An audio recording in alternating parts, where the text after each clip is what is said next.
everyone. My name is Lindsay McGrath, and I am the Communications and Events Specialist for the Office of Alumni and Donor Relations at Smith.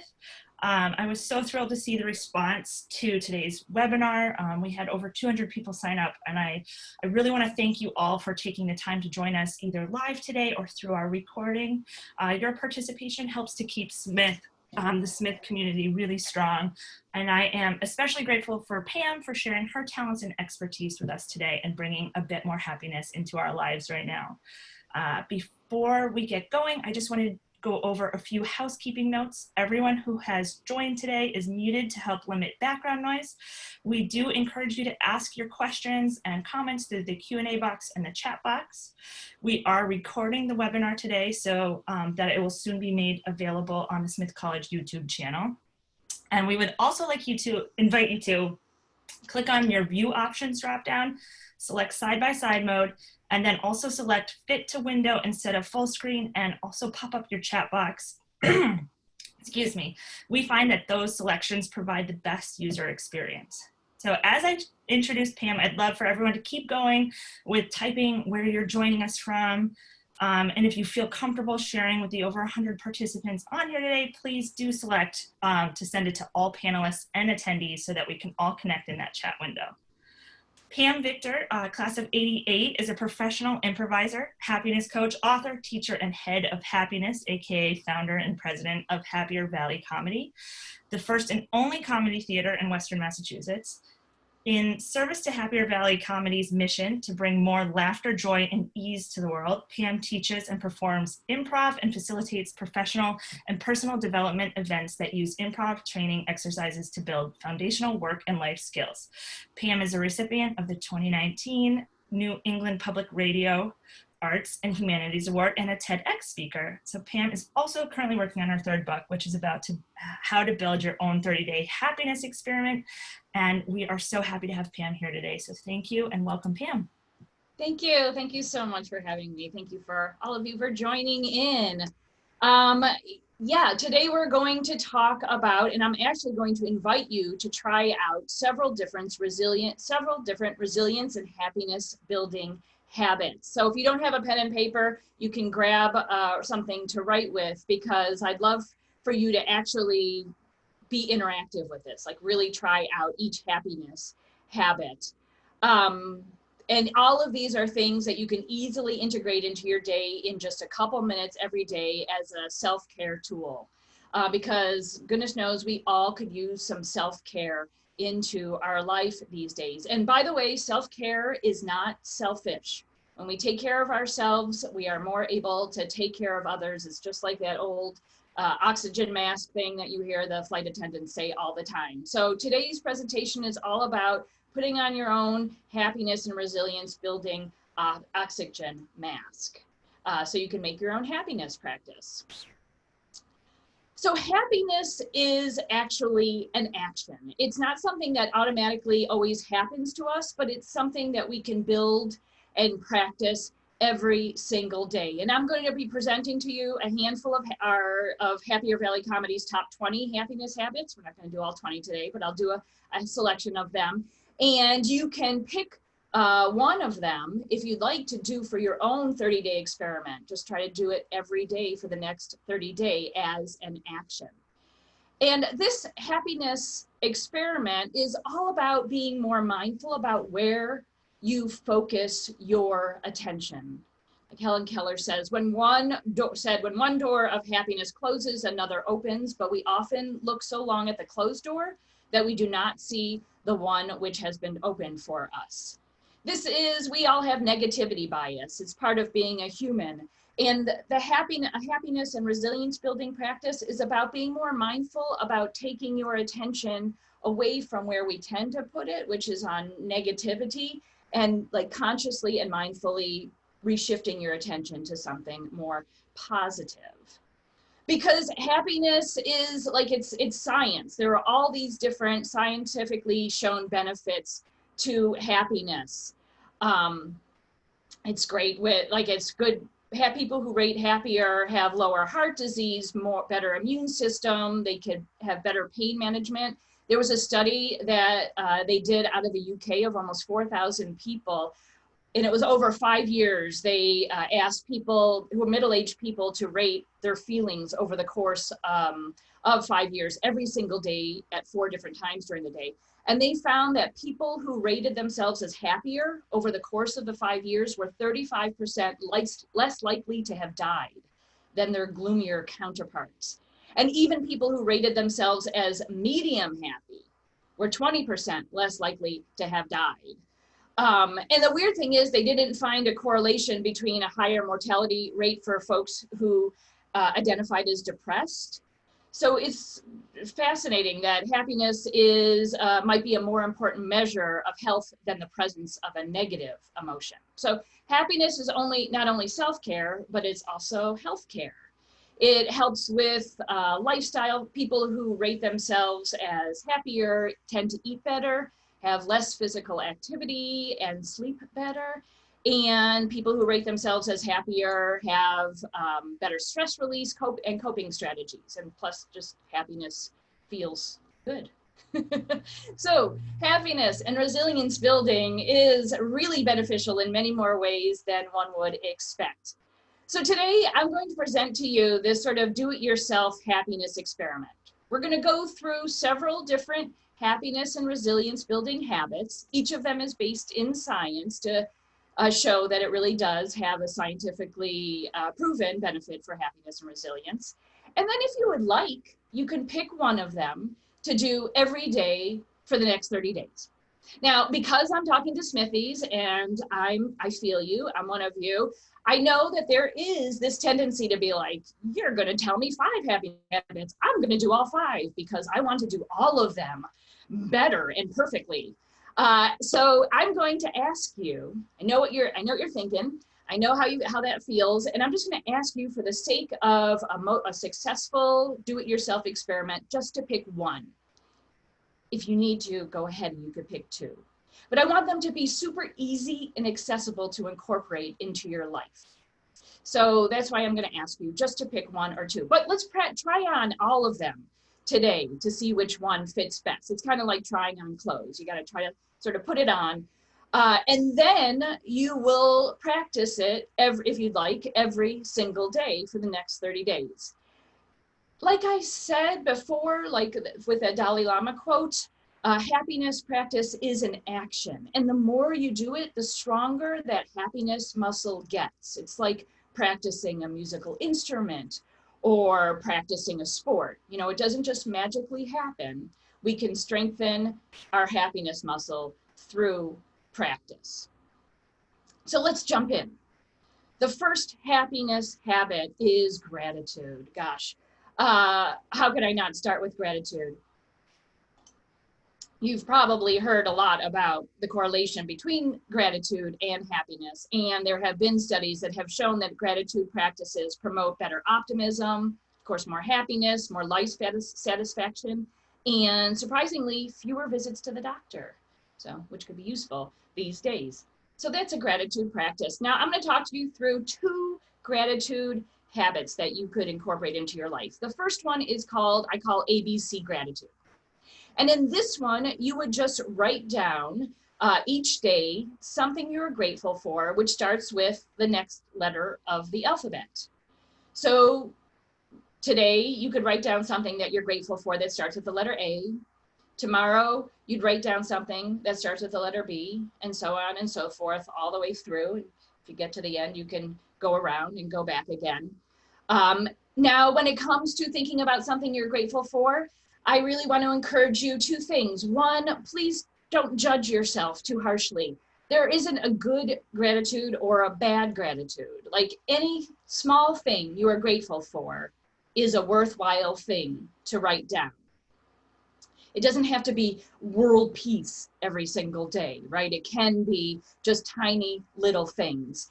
And also, it is helpful every day to switch it up a little bit, like to not always get into the habit of just being like, I'm grateful for these 3 things today. You know, if you're doing a free form gratitude practice, you want to switch it up. So right now, I'm going to invite you to write down, either on your sheet of paper and or in the chat box, something that starts with the letter A that you are grateful for at this moment. And if you put it in the chat box for everybody, I'll probably read it out loud. So if you don't want me to read it out loud, don't put it in there, because it's hard for me to stop because I get excited about that. So actions, right. So that is something that Nancy is grateful for. Anna, yes, her daughter. Animals. Aerobic activity, Lisa gets a bonus point. Art, apples, audiobooks, yeah. Action park documentary. Excellent. Acceptance of what is. I love it, Erin. Speaking my language. Almonds, yay. Ancestors, avocados, attitude. Right, so all of these great things that start with the letter A. So that's one gratitude practice, and you can keep putting them in there if you want. I'm going to shift over to this bonus one that I wanted to share with you, which is a gratitude jar. If you did gratitude jar every day for the next 30 days, you just take a scrap of paper and go ahead. This is my gratitude jar that I did every day for a year. You just put down something that you are grateful for that that day. So let's say I always take a little risk here and reach in, because you never know what I'm gonna get. Ooh, 11 hours of sleep. I was grateful for 11 hours of sleep. Holy cow, that must have been before I hit menopause. Ooh, my husband. Yeah, oh, that's nice. I don't see that one in there very much. Being less stressed at work. I was grateful for that one day. Ooh, what's that one?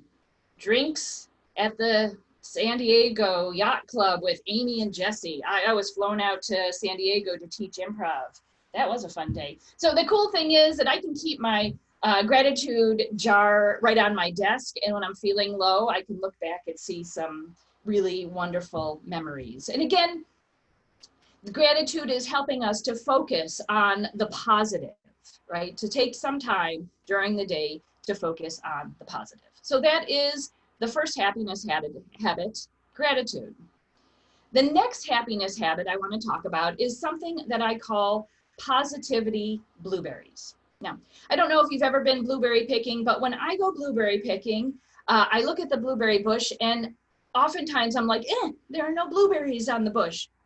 And then I see one blueberry, and once I see that one blueberry, I see another one and another one and another one. And then all of a sudden I realize that bush, which I thought was empty, is actually full of blueberries. Some people call it getting your blueberry eyes on, right? When you start looking for it, that's when you start finding it.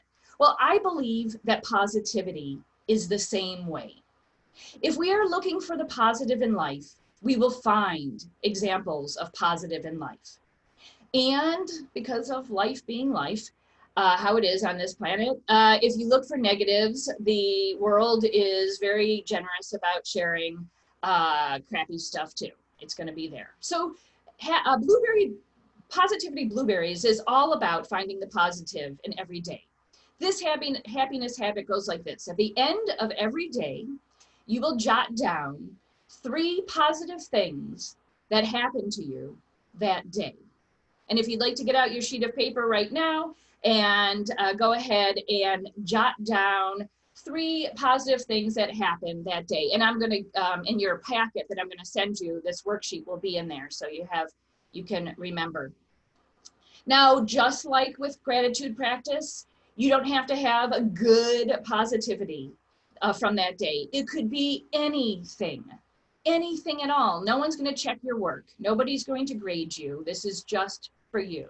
So again, go ahead and you could write down 3 positive things that happened to you in the last 24 hours, let's say. And I'll give you a moment to do that.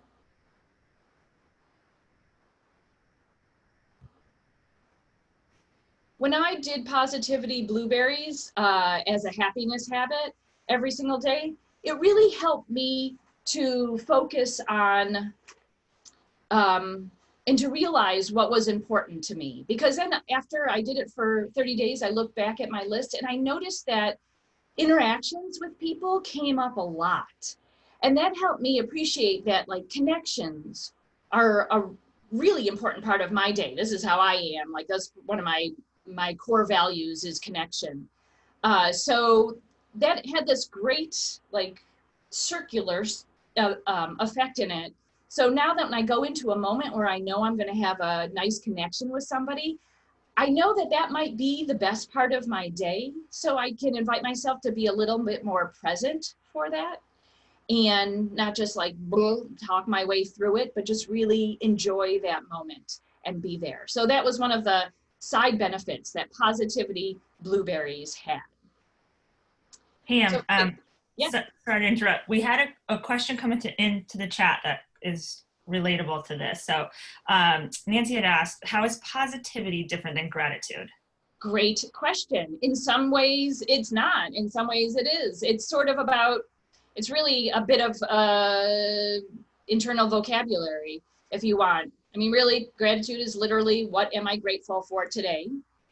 And positivity are positive things that happened to me today. So I might, like an interaction might be a positive, like, I guess it was different for me actually in practice, that when I think of things that I'm grateful for, I sort of get a different part of my brain going, but I wrote down positive things.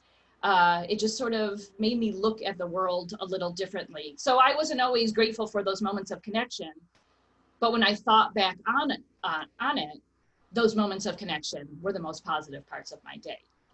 So kind of just a different way of focusing ourselves towards positive and happiness. Great question. Thank you so much. The next happiness habit is called treat yourself. Treat yourself. This is one that, if you recognize this from Parks and Recreation, these two characters, they have this day where they call it the Treat Yourself Day, and they do special things for themselves. But as a happiness habit, it's a little bit different. The happiness habit of treat yourself is you would find and decide at the beginning of the day, you'll decide on one nice little treat that you would do for yourself in that day. So a nice little treat that you do for yourself in that day. It should only take no more than 10 minutes, ideally, because again, I don't want to make it something too tricky. So in the morning, you'll decide, look at your day and your schedule, and how can I treat myself? Now, it could be small things like, for me, one way I would choose to treat myself is to enjoy a cup of tea and like 2 extra minutes reading the paper with the cup of tea at the beginning of the day, rather than just like rushing through my morning routine and starting my day, which is sort of what I tend to do. So that would be one way I would give myself a treat in that day. Another thing could be like finding some extra time for a morning yoga or stretch, or finding time at the end of the day to have a hot bath or take a walk or call a friend or whatever it is, some sort of self-care habit that you will find and schedule into your day. Now, if you adopt this happiness habit, I do encourage you to actually put it into your daily schedule. My calendar is on my phone. So for me, I would actually put it on my phone with a pop-up that reminds me to do it. Because if you're like me, you get really busy in the day, and we tend to like really get caught up in things, and my brain tells me I don't have time for that. But if it's built into my schedule, I have to do it, right? And again, I call it the happiness experiment, because we sort of might do this as an experiment to see, maybe it will make you happier if you try to incorporate one special way of treating yourself every day. Maybe it won't. The one way to find out is to do it every day for the next 30 days, because they say 30 days makes a habit. So that's one way to see. So I'm interested, people are already starting to put in the chat window some examples of how you could treat yourself. What are ways, share some more ways that you can treat yourself. And by the way, these two characters in this show, they are kind of materialistic. And for my purposes, that's not what this practice is all about. In fact, there's a negative correlation between happiness and materialism. So the treat yourself happiness habit is not about buying a fancy pair of shoes every single day for the next 30 days. It's about these small, easily done, achievable little treats that we could give them ourselves. So here's one. Lindsay says a walk with her dog while listening to a podcast, or Allison said listening to an audio book or reading in my hammock. stretching, having a nice stretch, having your nails done, Paula says, having some time to mindful breath. Ooh, Erin, forgiving myself. It's another happiness habit, actually. There's a bonus. So I'm going to give you that one for free because Erin brought it up. You could, this other happiness habit is called forgive myself. And that means at the end of the day, you just literally think of something to forgive yourself for.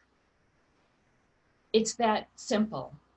It doesn't mean that it wasn't like a bad thing or judging how it was, but just what would it be like to just let go of feeling guilty about that for this moment. So when my kids were little, I did this all the time because it seems like my interaction, I homeschooled them for 10 years. So it seemed like that those days gave me ample opportunities to do things that I wanted to forgive myself for.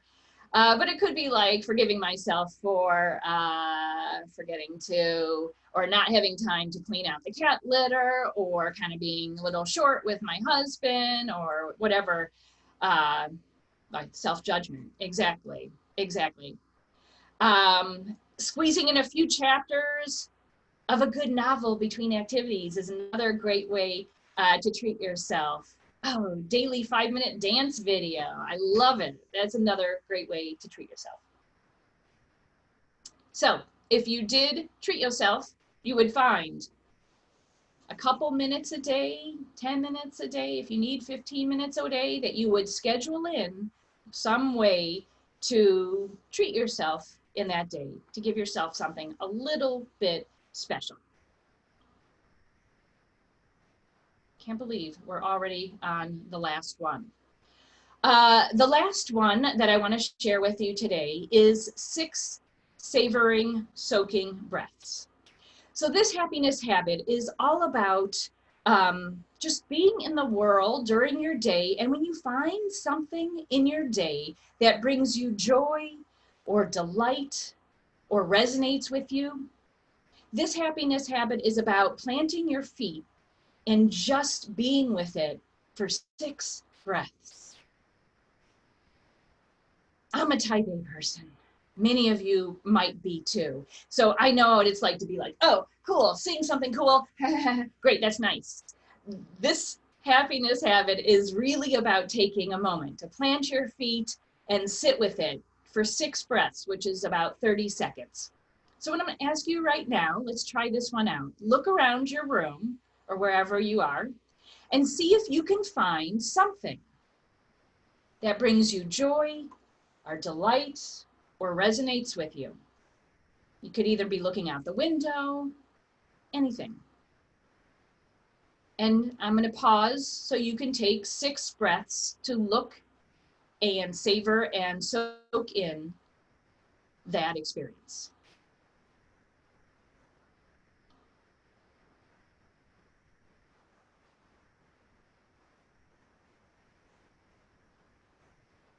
And even as you're taking your breaths, notice that some beliefs or thoughts might be coming in.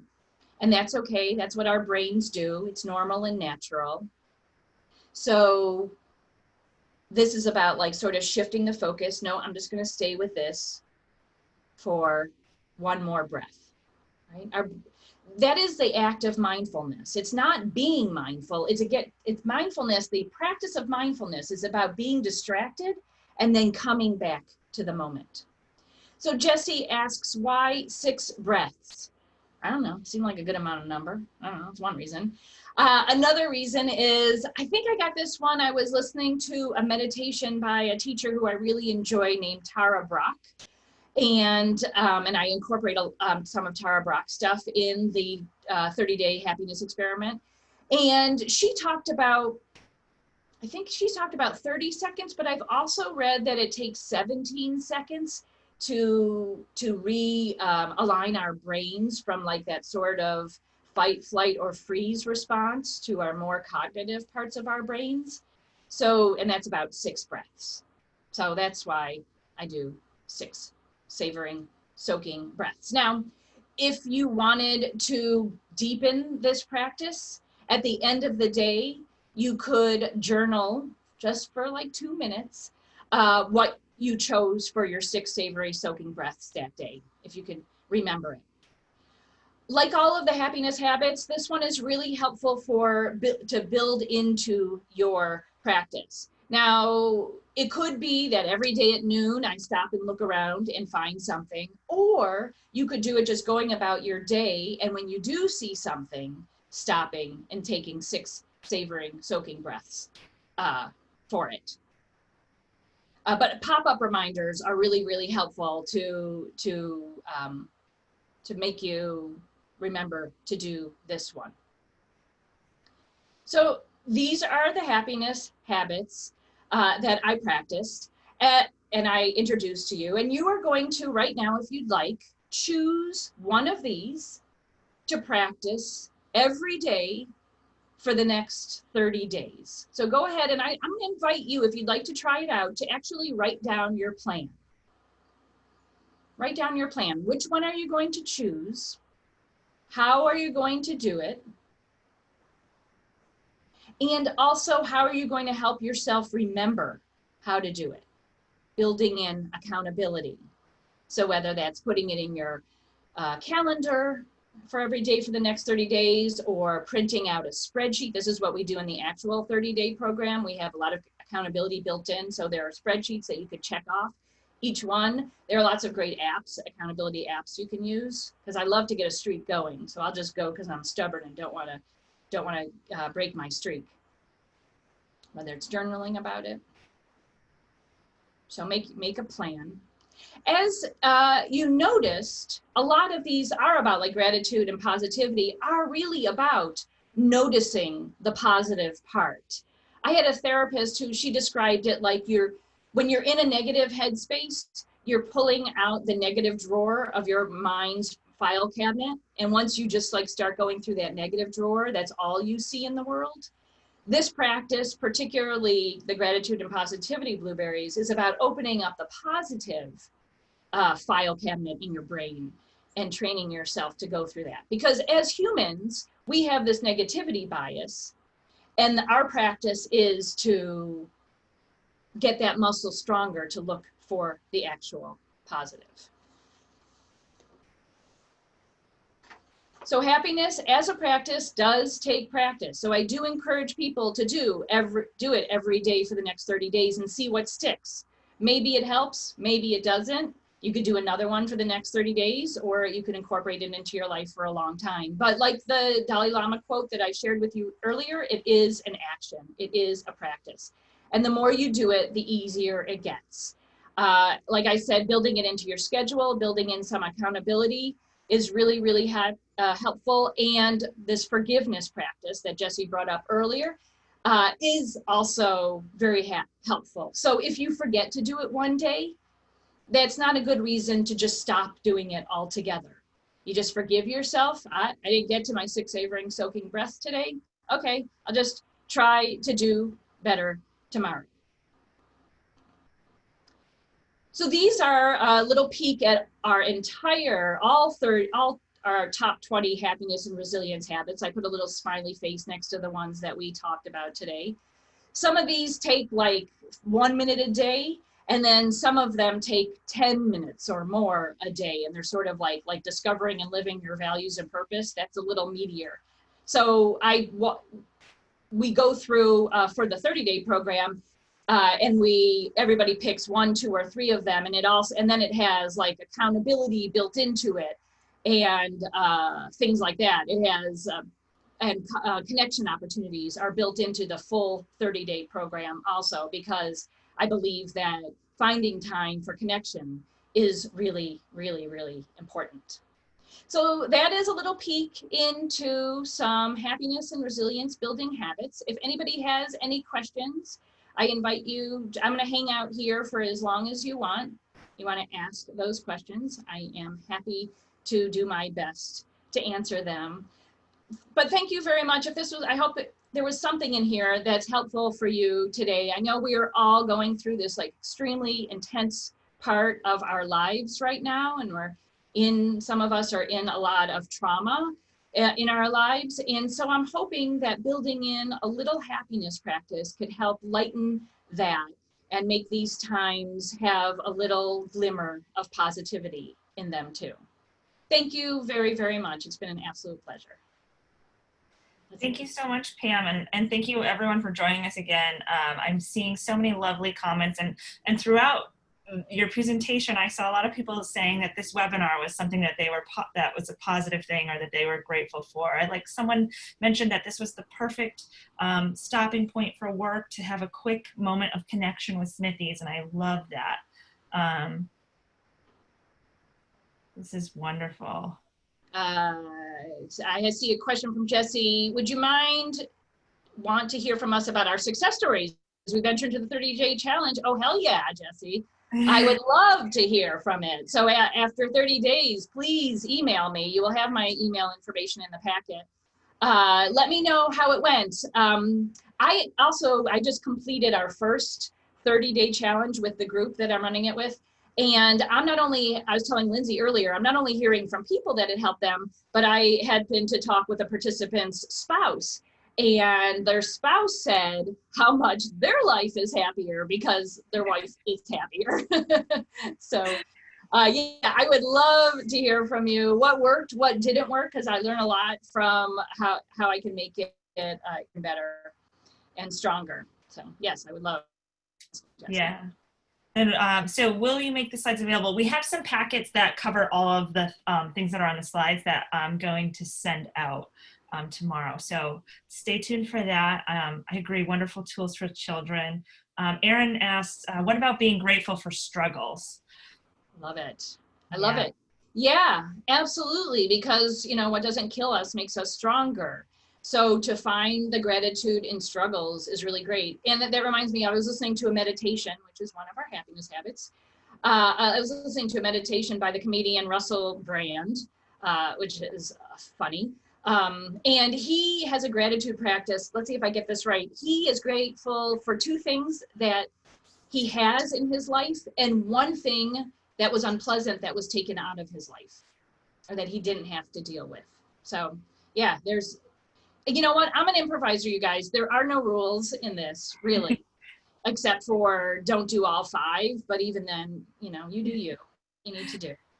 I did see from Lisa, thank you for talking about the importance of cultivating these practices. It's easy to forget and so necessary. Absolutely. Absolutely. Oh, here comes people are struggling with happiness. Will you have a recording of this webinar available for us to watch? So yes, we will have that, and we'll have that posted in the next week. Missed the beginning and wanted to hear the points about gratitude. So wonderful. Yes, that will be on the Smith College YouTube channel. You can check out the Lovely webinar playlist. And on Happy Valley's website, happiervalley.com, there's a happiness tips section.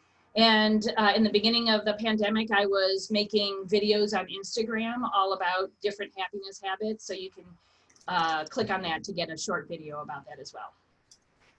And I did see a couple of comments about the handouts. They will be emailed, so they won't be mailed, but they will be sent via email to everybody who has who registered. So not just attendees. Erin asked such a good question. Erin, you and I, we need to have a conversation. Like, these are great questions. She asks, is happiness joy? What do you think? I don't know. I've heard people talk about it. I mean, I think it's a really personal thing because we all experience emotions differently. And I have heard people who experience each one different. For me, personally, I experience joy is kind of like more here. It's more grounded. It's more, this is like the image that I have. It's like bigger, and happiness tends to be more fleeting.